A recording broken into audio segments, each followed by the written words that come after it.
Hey everyone, how you doing today? Today's video is on open houses, and I am live from an open house today. And I just want to discuss, if you're an agent out there or if you're a seller, are open houses effective? My answer would be yes and no. I've been at real estate now for about 10 years almost. Sold quite a few homes and done many open houses, especially when I was new. But have I ever sold a house from an open house? No. We're talking, I've done lots of open houses. I've gotten some clients from it, which is good.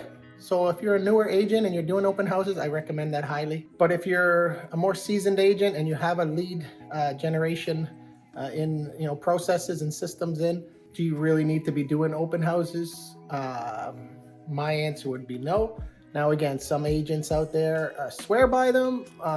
They put their all in on open houses, and that's what they do. That's what they specialize in. And hey, that's great. Everybody has their own niche. Mine's online leads. That's where I put all my focus on. But just over the years, I've done many open houses, haven't sold a home from an open house. So to me, my preference, I would say no, they aren't effective for me per se. As a homeowner, I guess it shows the agent is doing some work. But yeah, I got 3 pros and 3 cons of open houses that I will discuss, and we'll get right to that. Okay, first pro and con, I would say, is time. I guess the pro would be you spend 3 hours on a Saturday or Sunday and you land a client, someone coming in looking to buy a home, looking to buy that home that you're listing.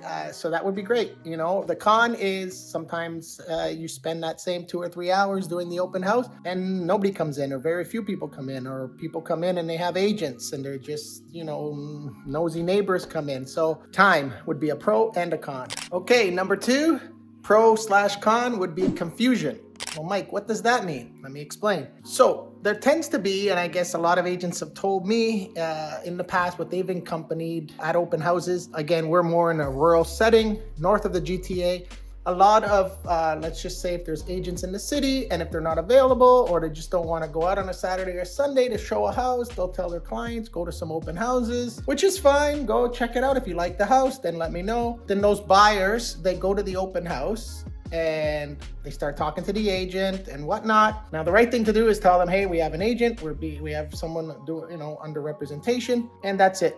The open house agent shouldn't contact you anymore or anything like that. But that would be in a perfect world. What happens a lot of the times is they come in, they sign in, they start talking to the agent, they think they can get some info about price, what will the seller accept. They give their information, that agent, goes and starts contacting them. And next thing you know, their agent contacts the agent, hey, why are you contacting my client? Well, they came into the open house and said they didn't have an agent. I've had clients give the wrong name, a fake name. So there's a lot of stuff that causes confusion, hence my second pro and con. So really, it can be beneficial, I guess, to a buyer. They think they can go in, get information and whatnot, and it saves some agents time and travel. Could be the pro, but the con is it causes confusion. So best thing to do is if you do go to an open house and you have an agent, let the agent know at the open house, I do have an agent, and hence prevent any confusion. And number 3, last but not least, third one would be safety.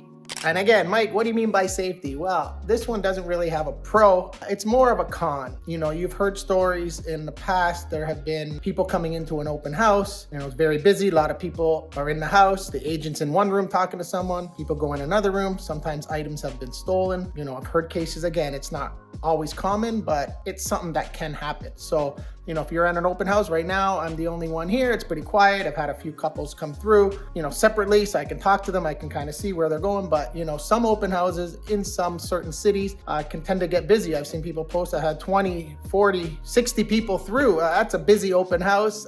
If the agent's in one room and the house has different levels, you can't keep an eye on everyone. So I guess, smart thing would be is have the homeowner obviously put away all their personal items, anything of valuable. If you are expecting a busy open house, it's always good to have an assistant with you or have a helper with you, someone that can walk around and kind of keep an eye on things. Yeah, so those 3 things, time, confusion, and safety. Those are my 3, I guess, pros or cons of open houses. I hope you found these helpful. If you have some of your own you want to add it in the description. Once again, thank you so much for watching my video. If you have any questions, all my contact information is in the description. If you haven't already, please subscribe to get notified of all my future videos. Thanks so much for watching.